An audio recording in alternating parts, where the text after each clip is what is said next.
जिले में पुलिस ने गांजा की खेती का भंडाफोड़ करते हुए खेत में लगाए हरे पेड़ बरामद किए हैं। इस मामले में 2 लोगों को पुलिस ने हिरासत में भी लिया है, जिससे पूछताछ की जा रही है।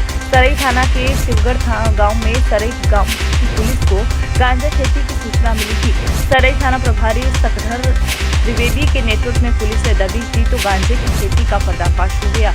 आरोपी जयसिंह रूड की खेत में गांजे के पेड़ 8 मिले, वहीं दूसरे आरोपी दलवीर यादव की खेत में 4 गांजे के हरे पेड़ बरामद हुए। देखिए संवाददाता उपेंद्र दुबे की रिपोर्ट, सिंगरौली, मध्य प्रदेश।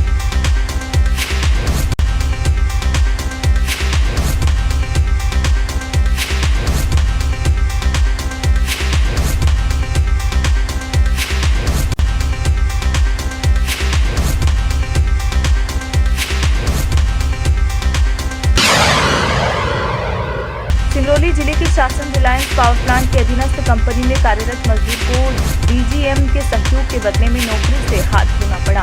मामला शासन रिलायंस पावर प्लांट का है, जहां रिलायंस पावर प्लांट में 8 वर्षों से कार्यरत श्रमिक राघवेंद्र प्रसाद पांडे ने अपनी पीड़ा व्यक्त करते हुए कहा कि रिलायंस पावर के CNI में पदस्थ डीजीएम प्रमोद सिंह जमीनी खरीदी करना चाहते थे। श्रमिक ने एक जमीन विक्रेता से मिलाया तो श्रमिक इस बीच अपनी ड्यूटी में आता जाता रहा। जमीन के मामले में कोई लेना देना नहीं था। इस बीच डीजीएम प्रमोद सिंह ने जमीन विक्रेता को 1 लाख रुपए एडवांस के तौर पर दिया। फिर दिनों बाद जमीन खरीदी से मना करते हुए अपने रुपए वापस मांगने लगा तो जमीन विक्रेता ने कहा कि जब तक जमीन नहीं बिकेगी तब तक वह रुपए लौटाने में असमर्थ है। वहीं इस रिपोर्ट में क्या है, देखिए संवाददाता उपेंद्र दुबे के साथ, सिंगरौली, मध्य प्रदेश।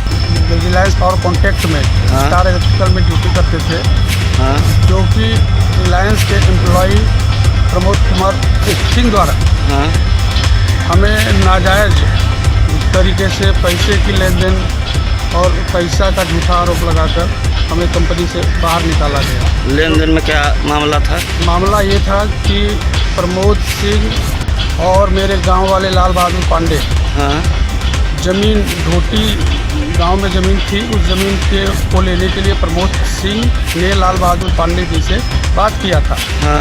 और मैं सिर्फ उस टाइम में प्रमोद सिंह हमको बोले कि यार कोई ज़मीन लेने वाला बेचने वाला हो तो बताओ बैठने के अंदर।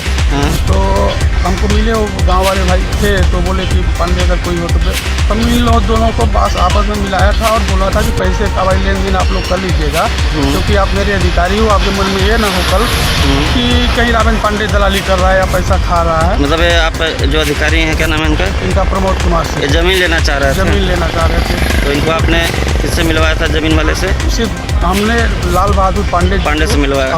इनको बुला के ढोटी में ही जमीन के मुलाकात करा दिया। दोनों का मुलाकात करा दिया था। दोनों ने अपना मोबाइल नंबर ले लिया था और अपने वो सब बात। फिर ये लोग क्या बीच में कैसे कब लेन देन किए? फिर ये जब जरूरत पड़ा इसके बारे, क्योंकि मैं ड्यूटी करता था, सारी जानकारी तो नहीं है। बात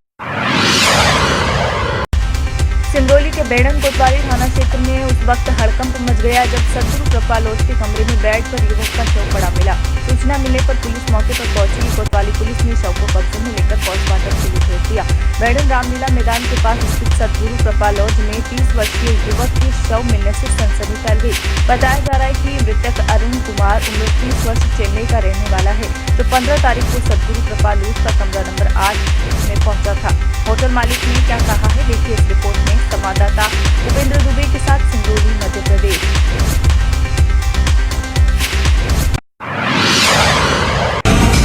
मध्य प्रदेश स्वास्थ्य मंत्री जयराम चौधरी ने हमारे संवाददाता से बातचीत करते हुए क्या कहा है, देखिए।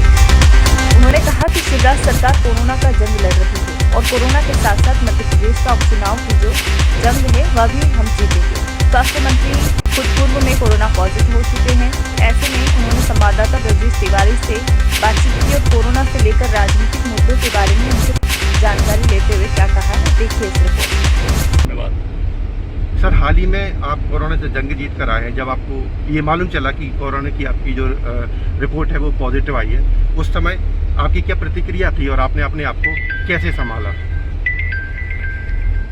मैं दिन में क्षेत्र में था, मुझे थोड़ी गले में खराश में, घर पहुंचा तो टेम्परेचर 99 था, तो रात में ही मैंने टेस्ट कराया तो टेस्ट में पॉजिटिव आया। मैं हॉस्पिटल में एडमिट हो गया। 2 दिन तो स्थिति ठीक रही, उसके बाद स्थिति मेरी बिगड़ गई। ऑक्सीजन की सपोर्ट काफ़ी विकास की है और आगे विकास के गति को हम बढ़ाएंगे, कोई कोर कसर बाकी नहीं रखेंगे। सर मैं और मैं के न्यूज़ इंडिया आपके स्वास्थ्य की, मंगल की, स्वास्थ्य की कामना करते हैं। धन्यवाद आपके भी। ये थे हमारे साथ मध्य प्रदेश के स्वास्थ्य मंत्री डॉक्टर प्रभुराम चौधरी जी, जो हाल ही में कोरोना से जंग जीत के आए हैं और उन्होंने सीधा बताया हुआ है कि सासी विधानसभा से आगामी आने वाले उपचुनाव में बीजेपी को बहुमत से जीत दिलाएंगे और जनता से, मध्य प्रदेश की जनता से अपील की है कि सामाजिक दृष्टि बनाए रहें, सामाजिक दूरियां बनाए रहें, मुंह में मास्क लगाए रहें और स्वस्थ रहें।